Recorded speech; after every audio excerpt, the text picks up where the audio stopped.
Mantan Wakapolri Komjen Purn Ogroseno mengatakan Ibtu Rudiana seharusnya sudah dipecat di kasus Vina Cirebon.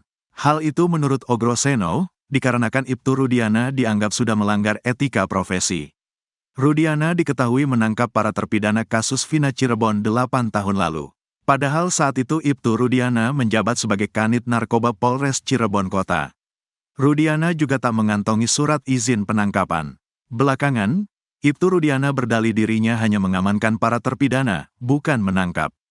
Para anak muda yang sedang nongkrong di depan SMPN 11 Cirebon itu kemudian diinterogasi selama 15 menit. Dari hasil interogasi itu, para pelaku, kata Rudiana, mengaku telah membunuh Vina dan Eki. Lalu mereka pun diserahkan ke penyidik, dan Ibtu Rudiana baru membuat laporan polisi. Menanggapi hal itu, Ogroseno menilai apa yang dilakukan Ibtu Rudiana itu sudah melanggar etika profesi. Propam Polri ini kan sebetulnya kalau melihat etika profesi ini sebenarnya dari awal sudah jelas, kata Ogroseno dikutip dari Kompas TV, Sabtu, tanggal 24 Agustus tahun 2024. Sehingga menurut Ogroseno, Propam tidak perlu menunggu putusan pidana selesai secara inkrah, baru diputuskan Ibtu Rudiana dipecat atau pemberhentian tidak dengan hormat, PTDH. Kalau perlu dari kacamata Propam udah jelas dia melanggar etika profesi, PTDH, baru diproses pidananya dia statusnya sudah bukan polisi, kata dia lagi. Ogroseno pun meminta agar Ibtu Rudiana tidak selalu dilindungi kesalahannya. Jadi tidak usah terlalu banyak dilindungi, kasihan ini belum ada kepastian hukum, kata dia.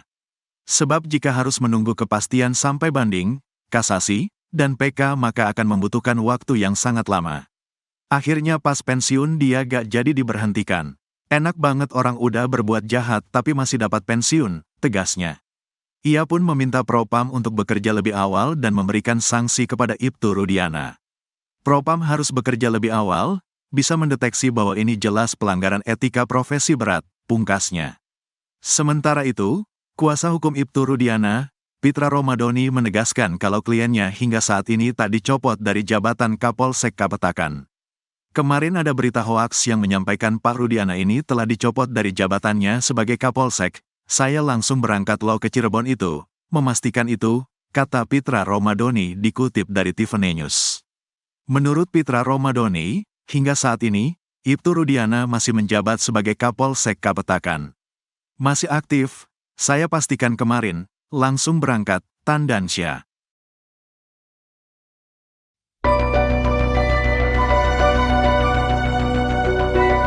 Trik jitu teman dekat Eki, Franciscus Marbun agar pengungkapan kasus kematian Vina dan Eki tidak dimanipulasi. Frans memilih tidak membuka satu ciri dari helm miliknya yang dipakai Eki pada malam ia ditemukan meninggal dunia di Jembatan Talun tahun 2016 silam. Frans mengaku emosi mendengar pernyataan kuasa hukum Rudiana, Pitra Romadoni yang selalu mengatakan helm Eki tak rusak. Ia lantas kembali menegaskan jika helm miliknya itu ada rusak di bagian depan. Membantah hanya koar-koar di medsos, Franciscus Marbun menegaskan kalau dirinya sudah lebih dulu menyampaikan fakta itu di depan polisi. Bahkan, hal itu lebih dulu disampaikan oleh Frans ke polisi hingga akhirnya ia muncul ke publik. Kesaksian Frans ini dinilai dapat mengungkapkan penyebab tewasnya Vina dan Eki yang diisukan tewas karena kecelakaan.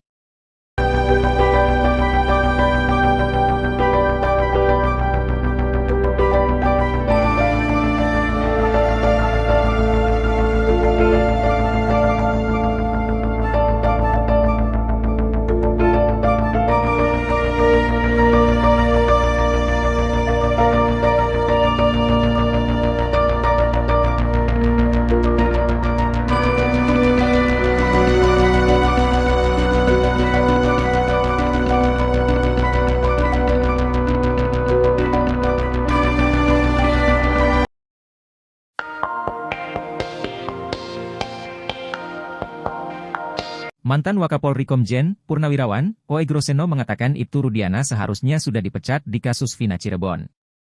Hal itu menurut Ogroseno, dikarenakan Ibtu Rudiana dianggap sudah melanggar etika profesi. Rudiana diketahui menangkap para terpidana kasus Vina 8 tahun lalu. Padahal saat itu Ibtu Rudiana menjabat sebagai Kanit Narkoba Polres Cirebon Kota, Rudiana juga tak mengantongi surat izin penangkapan.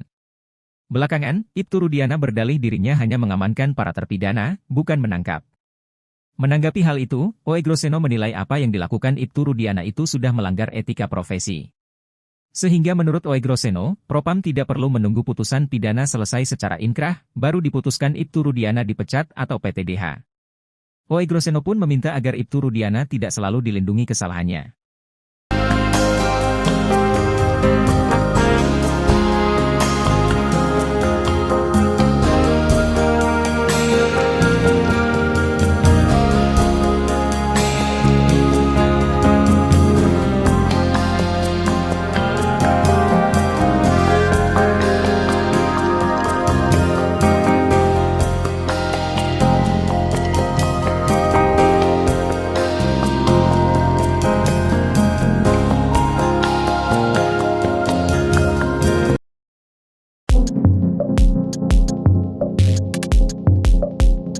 Ex-Wakapolri Komjen, Purnawirawan, Oegroseno menyayangkan pemindahan Sudirman, tersangka kasus Vina ke Rutan Polda Jabar. Apalagi saat ini Sudirman masih berada di Lapas Bancai Bandung, dan belum dikembalikan ke Lapas Cirebon lagi. Menurut Oegroseno, pemindahan terpidana untuk pencarian DPO merupakan hal yang tidak lazim, apalagi Sudirman dipindahkan dari Lapas ke Rutan Polda Jabar. Sudirman dipindahkan dari Lapas Cirebon ke Rutan Polda Jabar saat Peggy Setiawan ditangkap Mei 2024 lalu, sementara 6 terpidana lainnya dipindahkan ke lapas di Bandung. Menurut Titin, Sudirman diduga dipindahkan seorang diri ke Polda Jabar karena paling lemah di antara para terpidana lainnya. Menanggapi hal itu, Oegroseno pun heran kenapa para terpidana sampai dipindahkan oleh Dirkrimum Polda Jabar. Menurutnya etika penegak hukum yang seperti ini sangat disayangkan.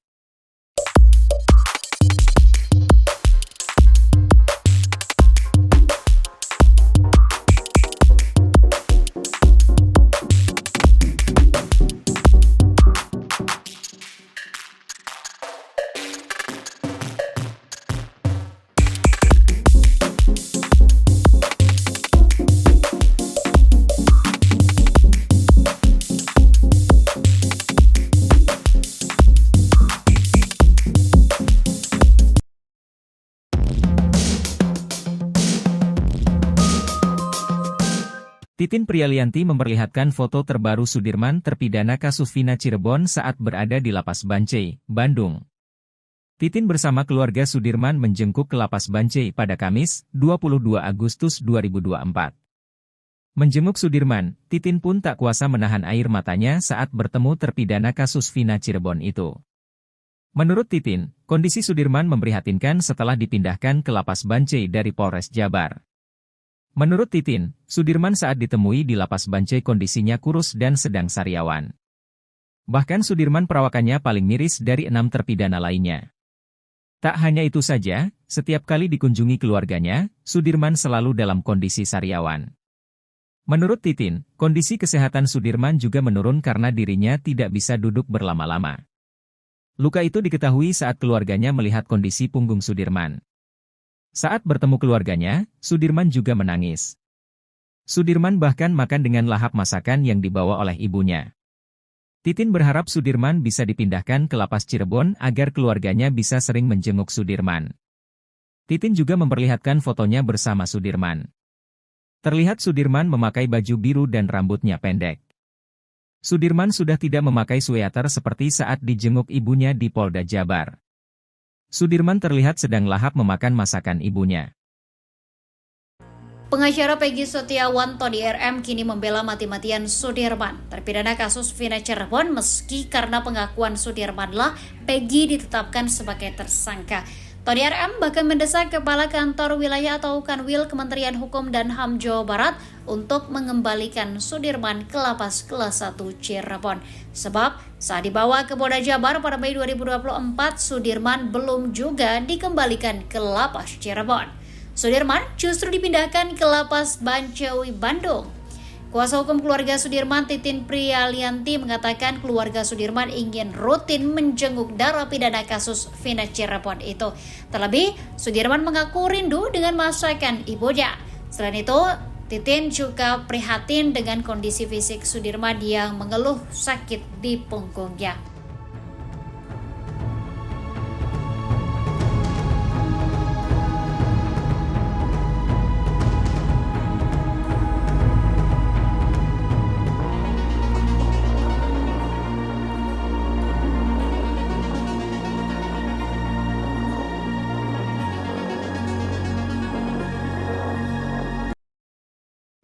Meski sejumlah saksi membantah pengakuannya, Sudirman terpidana kasus Vina Cirebon tetap mengaku terlibat. Di balik pengakuan tersebut, kuasa hukum Sudirman Titin Prialianti mengungkapkan ternyata Sudirman mendapatkan penyiksaan yang luar biasa. Titin menyebut, kondisi Sudirman saat ini mengenaskan lantaran tak bisa duduk terlalu lama. Sudirman mengalami luka di bagian tulang ekornya lantaran ditembak menggunakan peluru karet. Bahkan selama 8 tahun lamanya Sudirman tak bisa tidur nyenyak karena sakit yang luar biasa akibat ditembak peluru karet itu. Menurut Titin, sebenarnya saat dibawa ke Polda Jawa Barat saat Peggy Setiawan ditangkap, Sudirman sudah berani melawan. Sudirman berkukuh bahwa Peggy Setiawan dan 6 terpidana lain tidak terlibat kasus Vina Cirebon. Namun karena disiksa, Sudirman akhirnya mengikuti penyidik.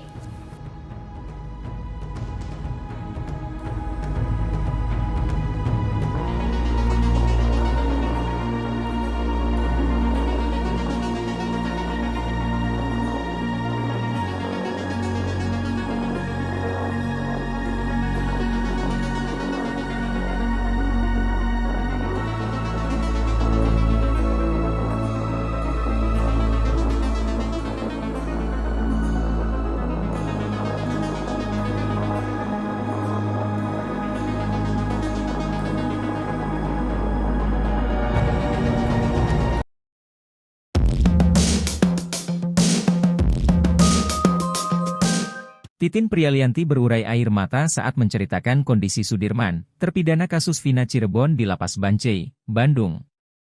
Titin bersama keluarga Sudirman menjenguk ke Lapas Bancai pada Kamis, 22 Agustus 2024.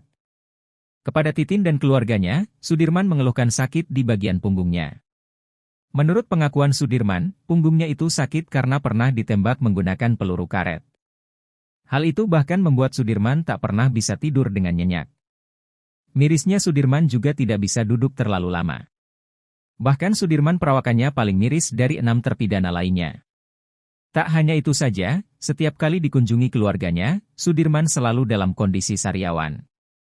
Kepada keluarganya, Sudirman mengeluh sakit di punggungnya. Luka itu diketahui saat keluarganya melihat kondisi punggung Sudirman. Saat bertemu keluarganya, Sudirman juga menangis. Sudirman bahkan makan dengan lahap masakan yang dibawa oleh ibunya. Titin berharap Sudirman bisa dipindahkan ke Lapas Cirebon agar keluarganya bisa sering menjenguk Sudirman. Titin juga memperlihatkan fotonya bersama Sudirman. Terlihat Sudirman memakai baju biru dan rambutnya pendek. Sudirman sudah tidak memakai sweater seperti saat dijenguk ibunya di Polda Jabar. Sudirman terlihat sedang lahap memakan masakan ibunya.